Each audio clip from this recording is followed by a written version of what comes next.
Hello guys, welcome to home kitchen. ఈరోజు Kuwait national dish అయిన machboos ఎలా చేయాలో చూద్దాం, వచ్చేయండి. ముందుగా చూపించిన ఇంగ్రీడియంట్స్ అయితే స్క్రీన్ షాట్ తీసి పెట్టేసుకోండి. ఇప్పుడైతే మనం మొదలు పెట్టేద్దాం. 1 by 1 ఎలా చేయాలో ఏందో ప్రాసెస్ చూసేద్దాం. ఫస్ట్గా వెడల్పాటి గిన్నె తీసుకోవాలి.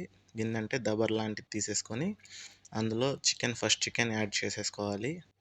ఎర్రగడ్డ, తెల్లగడ్డ, పచ్చిమిర్చి యాడ్ చేసేసుకుందాం. ఇప్పుడు ఇందులోనే చెక్క, లవంగాలు, యాలకులు, బిర్యానీ ఆకు, ధనియాలు, మిరియాలు, మ్యాగీ క్యూబ్స్ కూడా యాడ్ చేసేసుకుందాం.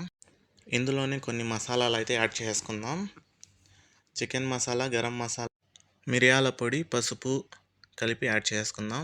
ఇప్పుడైతే జింజర్ గార్లిక్ పేస్ట్ ఒక 1 స్పూన్ యాడ్ చేసేసుకుందాం. అలాగే 1 స్పూన్ గీ కూడా యాడ్ చేసేసుకుందాం. ఇవన్నీ మనం యాడ్ చేసేసుకొని ఫస్ట్ ఏం చేయాలంటే కొంచెం వేడి నీళ్ళు కాచి పెట్టుకొని రెడీగా ఉంచుకోవాలి.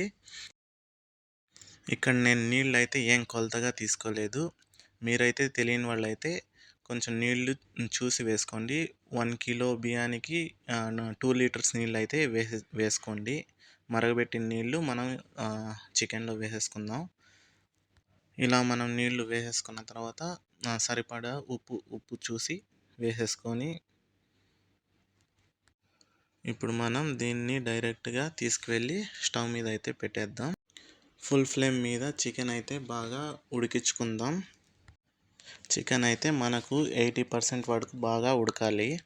అది ఉడికిందా లేదా అని ఎలా తెలుస్తుందంటే మనం తెల్లగడ్డ వేసాం కదా, ఆ తెల్లగడ్డ బాగా బయటికి తీస్తే స్మాష్ అయిపోవాలి. అప్పుడైతే మనకు చికెన్ బాగా ఉడికినట్టు. అంతలోపు మనం బియ్యాన్ని తీసి మనకి ఎన్ని బియ్యం అయితే కావాలో అన్ని బియ్యం తీసి దాన్ని నానబెట్టుకుందాం. నేనైతే ఇక్కడ 3 కిలో చికెన్కి 2 కిలో బియ్యం వేస్తున్నాను. దీనికైతే మనం బాస్మతి బియ్యాన్ని వేసుకుందాం. ఇప్పుడు మనమైతే మన చికెన్ని ఒకసారి చూద్దాము. ఎలా కుక్ అయ్యిందో చూసి చెక్ చేసుకొని మనకి కుక్ అయ్యిందా లేదా అనేది 1-2 సార్లు మనం మధ్యలో ఇలా గంటి పెట్టి తిప్పుకుంటూ చూసుకుంటూ ఉండాలి. మనకు పర్ఫెక్ట్గా ఉడికింది అని అనిపిస్తే స్టవ్ ఆఫ్ చేసేసి ఇలా చికెన్ని స్టాక్ని వేరేగా చేసేసుకోవాలి. అందులోని చికెన్ని రిమూవ్ చేసేసి వేరే ట్రేలో వేసేసుకొని ఆ చికెన్ వాటర్ ఏదైతే చికెన్ స్టాక్ ఉందో దాన్ని సపరేట్ చేసుకోవాలి. ఇలా మనం చికెన్ వాటర్ని సపరేట్ చేసి అయితే పెట్టేసుకోవాలి. సపరేట్ చేసుకున్న చికెన్లో లెమన్, సాల్ట్, పెప్పర్, కారం వేసేసుకుందాం. జ్యూస్ని అయితే పిండేసుకోండి. చికెన్ పైన అయితే మనం ఇలా అప్లై చేసేసుకుందాం. ఈ చికెన్ని ఓవెన్లో లేదా డీప్ ఫ్రై చేసి పెట్టేసుకుందాం. నేనైతే ఇలా ఎయిర్ ఫ్రైయర్లో డీప్ ఫ్రై చేసి పెట్టుకుంటున్నా. ఇప్పుడు మనం చికెన్ వాటర్తో రైస్ అయితే చేసేద్దాం. ఫస్ట్ మనం వెడల్పాటి దవర అయితే పెట్టుకుందాం. ఆయిల్ వేసేద్దాం. ఆనియన్ సన్నగా తరిగి దీంట్లోకి అయితే యాడ్ చేసేసుకుందాం. ఆనియన్స్ని లో ఫ్లేమ్ మీద పెట్టుకొని బ్రౌన్ అయ్యే వరకు వేయించేసుకుందాం. వన్స్ మనకి ఆనియన్స్ ఈ కలర్లో చేంజ్ అయిన తర్వాత ఏదైతే మనం ఫస్ట్ ప్రిపేర్ చేసుకున్నామో ఆ చికెన్ వాటర్ని దీంట్లోకి వేసేసుకుందాం. ఇప్పుడు మనం సాల్ట్ని అయితే అడ్జస్ట్ చేసేసుకుందాం. ఇప్పుడు మనం బాయిల్ అవుతున్న వాటర్లో రైస్ అయితే వేసేద్దాం. రైస్ వేసేసుకున్న తర్వాత వాటర్ కరెక్ట్గా సరిపోయిందా లేదా అని కూడా వన్స్ చెక్ చేసేసుకుందాం.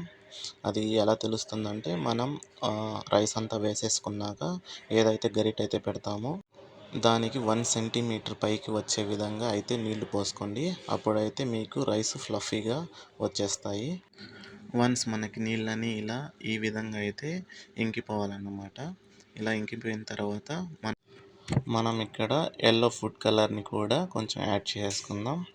ఈ విధంగా రైస్ పైకి ఎల్లో ఫుడ్ కలర్ అయితే కొంచెం యాడ్ చేసేసుకోండి.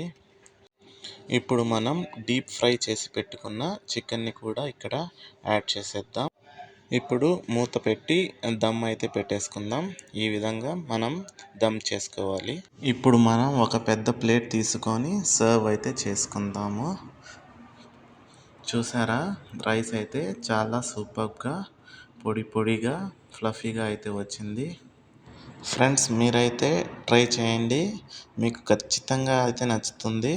బ్యాచిలర్ బ్రదర్స్, వెరీ సింపుల్గా హాఫ్ అన్ అవర్లో అయితే రెడీ అయిపోతుంది.